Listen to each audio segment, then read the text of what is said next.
Bapak Ibu sudah hadir di pertemuan kita kali ini. Hari ini saya ingin berbagi praktik baik menggunakan papan interaktif yang saya yakin sebenarnya Bapak Ibu juga sudah menggunakannya. Seperti yang sudah kita lihat, ini yang tampil adalah layar utama. Nah, kalau untuk menghidupkan kita pasti semua sudah tahu, karena setiap alat elektronik itu punya tanda on off yang seperti ini. Sama juga seperti di HP kita, di laptop kita, di perangkat-perangkat yang lain juga sama ya Bapak Ibu.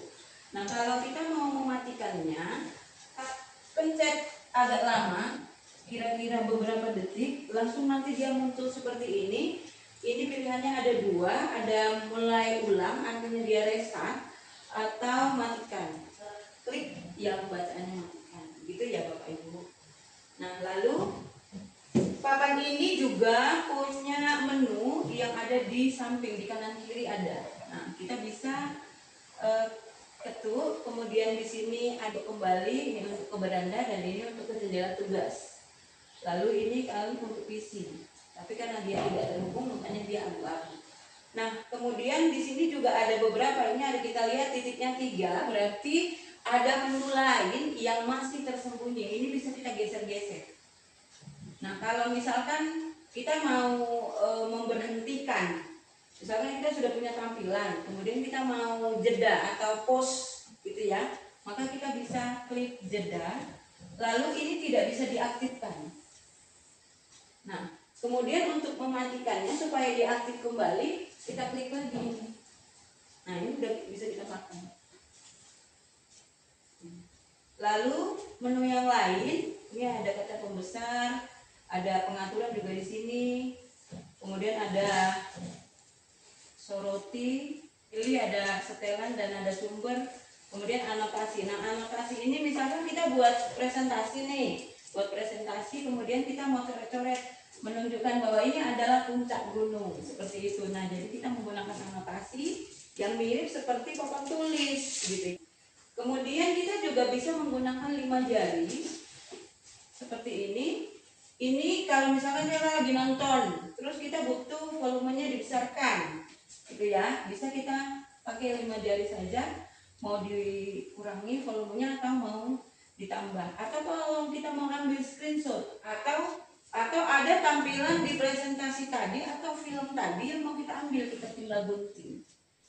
Yang paling sering digunakan untuk papan interaktif ini ya memang papan tulis. Jadi papan tulis ini kita bisa meminta kepada anak-anak, misalkan kita nih udah buat tugas, kemudian kita mau mereka menyampaikannya di papan tulis dan mereka maju 2 orang dengan pendapat yang berbeda, kita bisa gunakan ini. Silakan yang di sini 20 bagi 5.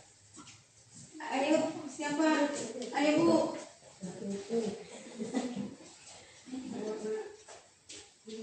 Ini bagi ya.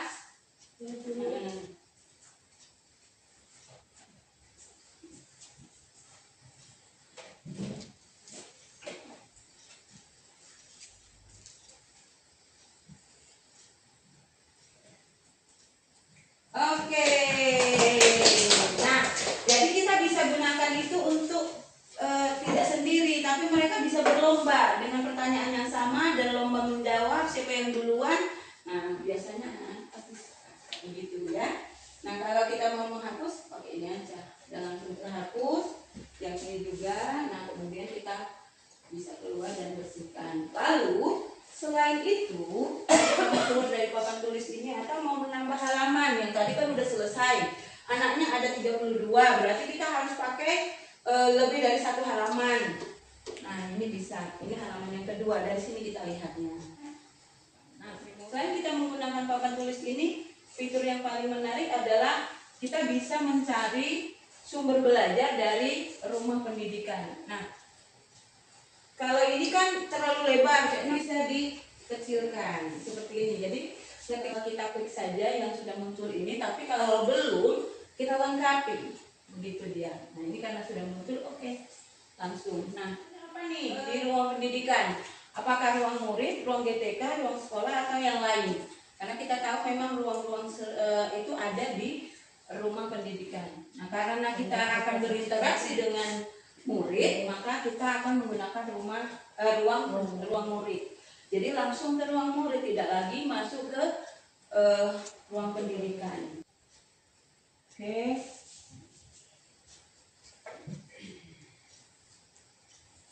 Lalu ini ada beberapa fitur yang bisa kita gunakan. Ini kalau untuk pelajaran daring, kita di sini bisa mencari mata pelajaran apa yang kita mau. Nah, kemudian kita lihat PKN dulu. Nah, kita mau apa nih? Budaya. Nah, ini video. Jadi seperti itu ya Bapak Ibu, kalau untuk mapel kita menyesuaikan dengan kebutuhan lah. Itu apa gitu. Nah, lalu ya kalau untuk kembali kita bisa pakai yang ini, atau mau kembali secara perlahan pakai tanda panah seperti itu tadi. Nah, jadi seperti itu Bapak Ibu. Tadi sudah ya, interaksinya sudah. Terus apa yang Bapak Ibu rasakan kalau belajar atau kalau di kelas ada PID gimana menurut Bapak Ibu? Pasti seru banget. Seru banget. Apalagi kalau dimanfaatkan ya. Kalau ada aja nggak ada gunanya. Iya, karena ini masih satu, jadi kita akan ke ruang tertentu yang bisa buat gantian, gitu ya Bapak Ibu. Nah, demikian dari saya, atas perhatiannya saya ucapkan terima kasih.